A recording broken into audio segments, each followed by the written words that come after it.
আসসালামু আলাইকুম। আজ আমি আপনাদের সঙ্গে কুরবানি ঈদ স্পেশাল গরুর মাংসের আচার তৈরি করে দেখাবো। আচার তো আমরা অনেক কিছু দিয়ে তৈরি করি, আজকে আমি আপনাদেরকে মাংসের আচার তৈরি করে দেখাবো। আর এই আচারটা কিন্তু অন্যান্য আচারের তুলনায় খেতে অসম্ভব মজা। একদিন যদি বাসায় ট্রাই করেন তাহলে কিন্তু এই আচারের ফ্যান হয়ে যাবেন। তাহলে ভিডিওটি শুরু থেকে শেষ পর্যন্ত দেখতে থাকুন। গরুর মাংসের আচার তৈরি করার জন্য আমি আগে থেকে এখানে 700 থেকে 800 গ্রাম পরিমাণ গরুর মাংস নিয়ে নিলাম। আর মাংসটাকে ঠিক এভাবে কিউব করে কেটে নিয়েছি। মাংসের পিসগুলো যেন একই সাইজের হয় এই দিকটা অবশ্যই খেয়াল রাখবেন।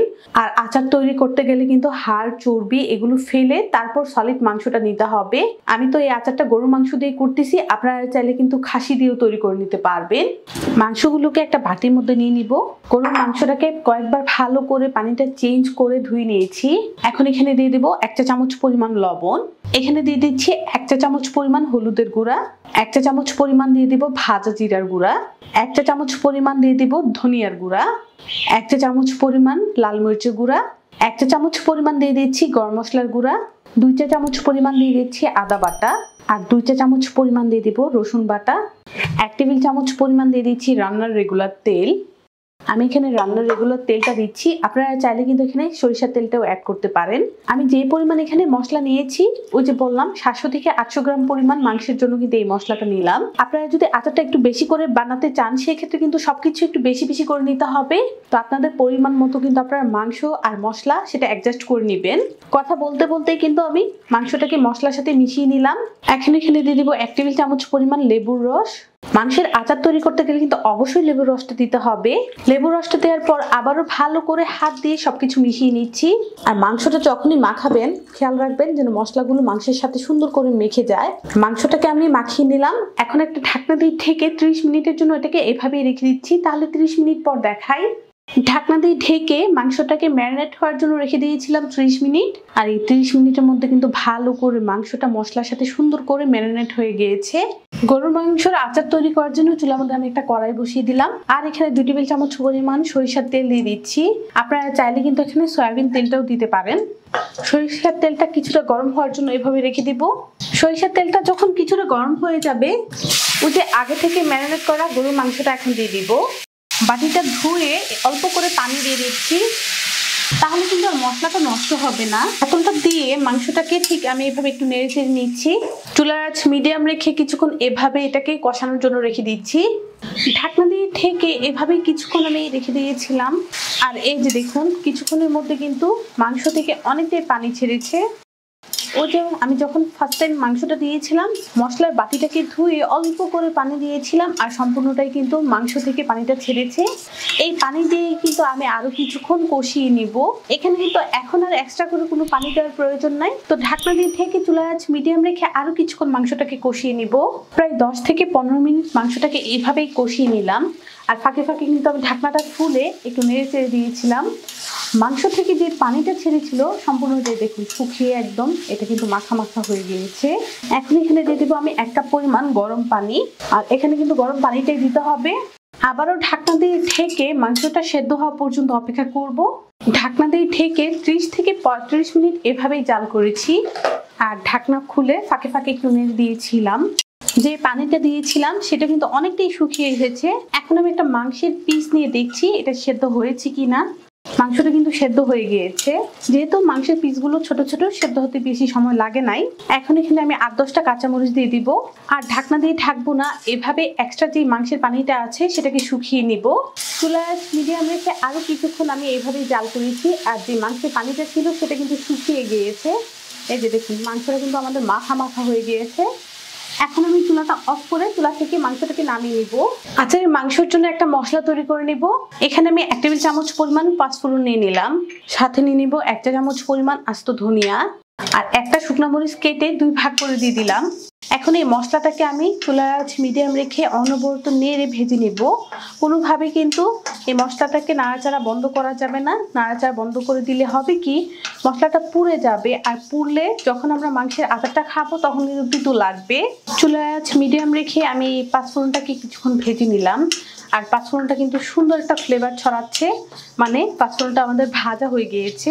এখন যেটা করব, এই পাঁচফোড়নটাকে ঠান্ডা হওয়ার জন্য একটা প্লেটে রেখে দিচ্ছি। এই কড়াইটা আবারও চুলায় বসিয়ে দিলাম, আর এখানে 1.5 কাপ পরিমাণ সরিষার তেল দিয়ে দিব। যে পরিমাণ মাংস নিয়েছি তার জন্য কিন্তু আমাদের আচার তৈরি করতে গেলে 1.5 কাপ সরিষার তেল লাগবে। মাংসের আচারটাকে যদি 6 মাস ভালো রাখতে চান সেক্ষেত্রে কিন্তু তেলের পরিমাণটা একটু বেশি করে দিতে হবে, কারণ তেলের নিচেই কিন্তু মাংসটাকে ডুবিয়ে রাখলেই 6 মাস এমনিতেই ভালো থাকবে। তারপর এখানে দিয়ে দেব 1 চা চামচ পরিমাণ রসুন বাটা, 1 চা চামচ পরিমাণ দিয়ে দিচ্ছি আদা বাটা, 1 টেবিল চামচ পরিমাণ দিয়ে দেব হলুদ সরিষা বাটা। আচারের জন্য হলুদ সরিষা বাটাটাই দিতে হবে, কালোটা যদি দেন তাহলে কিন্তু আচারটা তিতো লাগবে খেতে। হাতলটা দিয়ে তেলের সাথে বাটা মশলাগুলো কিছুক্ষণ এভাবে নেড়ে আমি কষিয়ে নিব। 2-3 মিনিট মশলাটাকে তেলের সাথে কষিয়ে নিলাম। এখানে 6-7টা আস্ত রসুন আমি ভালো করে পরিষ্কার করে পানি দিয়ে ধুয়ে রেখে দিয়েছিলাম। আস্ত রসুনটা যদি আচারের মধ্যে দেওয়া হয় তাহলে কিন্তু খেতে ভালো লাগে। দিয়ে দিচ্ছি 4টা শুকনা মরিচ, 3 টুকরো দারচিনি, 4টা ছোট এলাচ, দিয়ে দিচ্ছি 1 চামচ পরিমাণ লাল মরিচের গুঁড়া। ঝালটা কিন্তু আপনাদের পছন্দ অনুযায়ী বাড়ি কমিয়ে নিতে পারবেন। 1/2 চা চামচ পরিমাণ হলুদের গুঁড়া, 1/2 চা চামচ পরিমাণ ভাজা জিরার গুঁড়া, আর 1 চা চামচ পরিমাণ ধনিয়ার গুঁড়া। এই মশলাগুলো কিছুক্ষণ এভাবেই তেলের সাথে কষিয়ে নিব। চুলার আঁচ মিডিয়াম রেখে আরো কিছুক্ষণ মশলাটাকে কষিয়ে নিলাম। ওই যে আচারের জন্য যে মাংসটাকে আগে থেকে আমি রান্না করে রেখে দিয়েছিলাম সেই মাংসটা এখন এখানে দিয়ে দিব। মাংসটা দিয়ে দিলাম। চুলার আঁচ মিডিয়াম রেখে আরো কিছুক্ষণ এটাকে এভাবেই জাল করে নিচ্ছি। চুলার আঁচ মিডিয়াম রেখে আরো কিছুক্ষণ এভাবে এটাকে রান্না করেছি। এখন এখানে দিয়ে দেব 1/4 কাপ তেঁতুলের মার। তেঁতুলটাকে আগে থেকে ভিজিয়ে তারপর মারটা বের করে আমি সেখান থেকে 1/4 কাপ নিয়ে নিলাম। আর 1 চা চামচ পরিমাণ দিয়ে দিব বিট লবণ। আচারের মধ্যে যদি বিট লবণটা দেওয়া হয় তাহলে কিন্তু আচারের টেস্টটা দ্বিগুণ বেড়ে যায়। আপনাদের হাতের কাছে থাকলে চেষ্টা করবেন বিট লবণটা দেওয়ার জন্য, আর যদি না থাকে একান্তই তাহলে কি করবেন, নর্মাল লবণটাই দিয়ে দিবেন। আরো কিছুক্ষণ চুলার আঁচ মিডিয়াম রেখে এভাবে আমি এটাকে রান্না করে নিচ্ছি।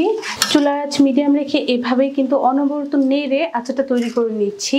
আর যে তেঁতুলের মারটা দিয়েছিলাম সেটা কিন্তু অনেকটাই শুকিয়ে গিয়েছে। এখন এখানে দিয়ে দিব 1 চা চামচ পরিমাণ গরম মশলার গুঁড়া। ধাপে ধাপে মশলাগুলো দিলে হবে কি, মশলাগুলো ওই যে ভাজার পর মশলার যে ফ্লেভারটা সেটা নষ্ট হবে না। আর যদি একসাথে মশলাটা দিয়ে তারপর আমরা রান্না করি তাহলে কি হবে, যে মশলাগুলো দিয়েছি সেগুলোর ফ্লেভার কিন্তু নষ্ট হয়ে যাবে। যেহেতু মাংসটা সেদ্ধ করার সময় কিন্তু আমি গরম মশলাটা দিয়েছিলাম, এখন যদি আমি ধাপে ধাপে মশলাগুলো দেই তাহলে কিন্তু মশলার ফ্লেভারটা নষ্ট হবে না, আর মাংসের মধ্যেও কিন্তু সুন্দর গরম মশলার ফ্লেভারটাও চলে গিয়েছে। আপনারা চাইলে কিন্তু এই আচারি মাংসটা কিন্তু রান্না করে দেশের বাইরেও পাঠাতে পারেন, কারণ এই আচারটা যদি একদিন তৈরি করেন তাহলে কিন্তু 6 মাস রেখে খেতে পারবে। তা আরো কিছুক্ষণ এটাকে আমি এভাবে চুলার মধ্যে জাল করব। চুলার আঁচ মিডিয়াম রেখে আরো কিছুক্ষণ চুলার মধ্যে আমি রান্না করেছি। আর যে মাংসগুলো দিয়েছিলাম দেখুন মাংসের কিন্তু কালারটা চেঞ্জ হয়ে গিয়েছে। এখন এখানে দিয়ে দিব 1 চা চামচ পরিমাণ চিনি। চিনিটা দিলে কি হবে, যে আমরা তেঁতুলটা দিয়েছি সেটার ব্যালেন্সটা কিন্তু ঠিকঠাক থাকবে। সবশেষে দিয়ে দেব ওই যে পাঁচফোড়নটাকে আমি ভেজে রেখে দিয়েছিলাম, সম্পূর্ণ পাঁচফোড়নটা। এই পাঁচফোড়নটাকে আমি ব্লেন্ডারে দিয়ে ব্লেন্ড করে নিয়েছি। আপনারা চাইলে কিন্তু শিলপাটার মতো এটাকে পিষে নিতে পারেন। আর দেখুন মাংসের কালারটা কতটা সুন্দর এসেছে। আচারের মাংসের কালারটা যখনই এমন কালার চলে আসবে তখন কিন্তু বুঝে নিতে হবে যে আচারটা আমাদের রেডি। আমি এই কালারে নামিয়ে নিব, আপনারা চাইলে কিন্তু আরেকটু ডার্ক কালার করে নামাতে পারেন। এখন আমি চুলাটা বন্ধ করে আচারটাকে ঠান্ডা হওয়ার জন্য রেখে দিব। গরুর মাংসের আচারটা ঠান্ডা হয়ে গিয়েছে, আর ঠান্ডা হওয়ার পর দেখুন মাশাআল্লাহ কত সুন্দর একটা কালার এসেছে। এখন এই আচারটাকে আমি সার্ভ করে নিচ্ছি। আমি এই আচারটা দিয়ে আজকে মেহমানদারি করব, যার কারণে সার্ভ করে নিচ্ছি। আপনারা কেউ যদি এই আচারটা সংরক্ষণ করতে চান সেই ক্ষেত্রে কাঁচের শুকনো বয়ামের মধ্যে রেখে দিলে কিন্তু হবে। জাস্ট খেয়াল রাখবেন কাঁচের শুকনো বয়ামটার মধ্যে তেলটা যেন প্রপার থাকে। আর যখনই আচারটা খাবেন একটা শুকনো চামচ দিয়ে উঠিয়ে তারপর আচারটা খাবেন। আর মাঝে মাঝে খেয়াল রাখবেন আচার থেকে তেলটা কমে গিয়েছে কিনা। তেলটা কমে গেলে কি করবেন, একটু সরিষার তেল যদি গরম করে আবারও বয়ামে দিয়ে দেন তাহলে কিন্তু আচারটা 6 মাসের মতো ভালো থাকবে। আশা করছি আমার এই গরুর মাংসের আচার রেসিপি সহজ করে দেখাতে পেরেছি। রেসিপিটি ভালো লাগলে চ্যানেলটাকে সাবস্ক্রাইব করে নেবেন। সবাই ভালো থাকবেন, সুস্থ থাকবেন, আমার জন্য দোয়া করবেন। আল্লাহ হাফেজ।